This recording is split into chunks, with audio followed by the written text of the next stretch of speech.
Hi Luke, Brad here. First of all, let me say thank you for your business and for bringing this to me to build. This has been a pleasure. Right, here's your saber that you're about to get. I'll just run over some basics with you.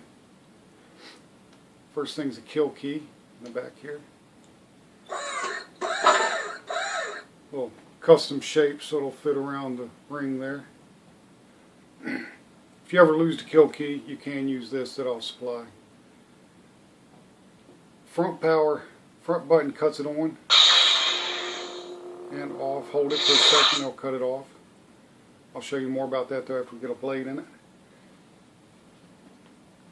We have a little blade plug there that'll come with this too. A little something there. Go ahead and put a blade in it. I believe this is a Vader vault. I got a few different ones laying around. I don't remember which is which.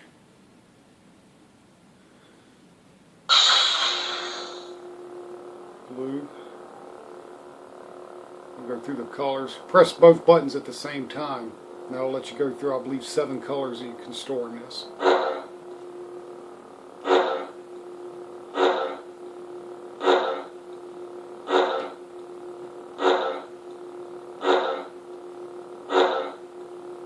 I like the green best for this saber, but I think with the blade you're going to be using, I think you have to use blue with that for it to activate the colors right. But for now I'm going back to green. There we go. Rear button activates the extra stuff. The blaster thing. Flash. I've messed around with Rice a little bit. I kind of got the flash on Clash the way I like it on one of the font settings, but you know, you'll just have to play with it and see what you like. I kind of like the white lightning look, I guess, on that. Press and hold the button for a second, and then it'll shut off. Now, I do have an Allen key in here if you ever need it, but with this big thumb screw, I don't expect you'll need it. But just in case. I'll supply the Allen wrenches too. Blade plug. I pulled it out, just slip it in there and just kind of snug it down a little bit. It doesn't have to be tight, just so it doesn't fall out. Now I did make you the blade adapter, 7/8 blade adapter. I do not have a 7/8 blade on hand, so I oversized it. I believe 7/8 is 0.875. I think I made this 0.885, so it's oversized. You'll see there's a notch right there cut out. That needs to line up with this because the screw needs to tighten down on the blade, not the adapter. So just slide that in. There we go. I would put this in first before you put your blade in, and then just tighten this down and to where it just kind of has it. See there, it's in the groove. Then you can slide your blade in and tighten this down on the blade. Smooth fit, so you shouldn't have any trouble with it ever getting stuck. I also painted this with the Teflon moly, so that'll prevent any corrosion happening, so it shouldn't get stuck that way either. This is where you access your Rice port. This is a smooth little button, so I put an Allen key in there. I'll supply that Allen wrench as well. It doesn't have to be tight. I have O-ring on there so that it will hold it, so you don't have to tighten it super tight. You can see there is your Rice port. And I'll supply you a Rice cable as well. You just plug it right in without having to pull anything apart. And you should remove this cap before you pull electronics out, because that cap does kind of butt up against it a little bit. This is actually, even though I made it as 6 pieces, it's 1 piece now. I got the alignment right, and you know, when it's threaded together, I use JB weld on it. This is 1 piece now. I doubt you will ever get anything to move from this. This would be destroyed before you got that to come apart or move. And it has O-ring on it as well, so that when you tighten this down, get it lined up, it will stay where you want it.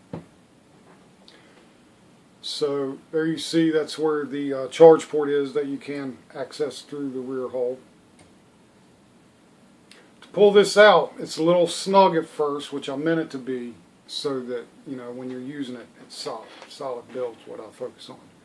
So I'll supply this little plastic piece right here to help you slide it out. Just give it a little push, and then you can slip it right on out the rest of the way. Should you ever lose this, use your blade, push it through. If you don't have that, my finger's kind of medium size. My middle finger is just long enough to get it pushed in and started. I just wouldn't pull on this. I have, you know, 3 screws holding this housing together. You know, there's speakers right here, and then I got some wires right here. You know, should the housing break off, you know, then you might have some trouble. So I wouldn't actually pull on that to get it broke loose. It is made out of Delrin, but still, why risk it? So when that comes out, this little piece right here usually stays in just because it's a tight fit.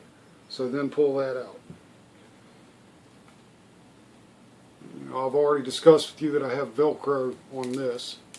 So just unpeel that little piece right there and pick that up. Forgive me, I should have the kill key in right now. Always have the kill key in it. So yeah, just peel those back. If you get your finger on this little block right here, just pull back just a little. It doesn't take much. Pops right up. That's all you should ever have to raise this up. Get your finger on there and remove your SD card. Click it back in. Never ever pull this out and remove that SD card with the power still on. You'll probably ruin the SD card and you have a chance of ruining the board as well. So always have kill key on it. Now, I don't know if you can see here, I've got a little extra piece of Velcro right there. That is just a pad to help apply pressure down when this is on it, to help keep the board, just to help keep it down. It didn't really need it, I just felt better with having it in there. On this board, I have the 2 screw tabs holding it down. Up underneath this board is kind of a junction area for a lot of my wires, which leads me into the battery. The battery is hardwired in. Just didn't have room to have a disconnect plug on it. With it being a shelf queen, I think you'll be fine for several years. Should you ever have to replace the battery, you know, get somebody that's qualified. You can send it back to me, I'll do it, or find somebody that's qualified. Pull these 2 screws out. This end of the board, I got all the wires coming up this way, so this end of the board will fold up out of your way, and that's where you'd have to do your soldering to replace this battery. Don't trust just anybody with that. I'd hate for you to waste this kind of investment. The 2 buttons here I have glued down with automotive gasket sealer. That's going nowhere. And this is threaded on. That's going nowhere. So it is a solid piece. When you get ready to put it back together, just slide this tube over it. And I got it backwards. Slide this tube over it. And then just take your fingers and hold down here to get that over that. Then hold down those 2 little tabs so it's not catching on the Velcro. Now you'll see I've got a slot cut here. Larger groove on the outer plastic, and a smaller slot right here cut into the nylon, the Delrin. That there is a screw in here you probably cannot see, but that's the alignment tab, because these buttons have to be aligned with these spring-loaded buttons here. So when you're slipping this together, it's actually fairly easy. It looks like it might be difficult. Just have these buttons straight up, these buttons straight up. Slide it in until it stops little, then just grab it like this, give it a little twist until it feels like it went in that groove. It's there. And you can confirm by looking at your port here, it's in there all the way. Then remove your kill key. Put your pommel back on.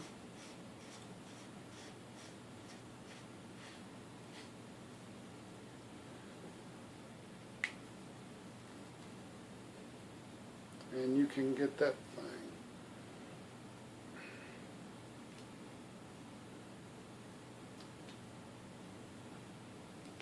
I over-tightened just a little, but that's okay. But you'll see with that O-ring on there, you can get that thing lined up exactly upright to where this is to the side where you wanted it, and this O-ring will keep it solid. I'll supply you with extra O-ring for here and for here, just in case you ever lose one gets tore. But they are good O-rings. They should last a good long while. Like I said, when you put this little bottom piece back on, you know, it doesn't have to be tight. Just kind of snug it down. You don't really want to over tighten this either. This is aluminum. You know, this is a stainless steel screw with aluminum, so if something's going to give, you're going to lose your hole here. It's an 832 thread, so there is room for you to upsize if you ever have to a 1032. Kill key back in it. As far as the construction here, you know, these were a few different pieces here. I guess 3 pieces. Where it's threaded together here, JB weld again. It ain't going nowhere. This is solid construction. Very thick wall right here as well. Very thick wall where the threads are extra thick. This piece I had no way to screw, so it is being held down with the RTV black gasket maker. It's going nowhere unless you dig it out. You'd probably ruin the metal digging it out. I use blue Loctite on this in case it should ever have to be removed. Blue Loctite here. It is screwed in, but as far as the top cap, blue Loctite. I believe that is about it. I hope you enjoy. This is the first video I'll send you. I will be making another video so I can explain the rice to you a little bit better. I have to set up at my computer for that, so I wanted to do that separately. So anyways, I hope you enjoy this video, and thank you for your business.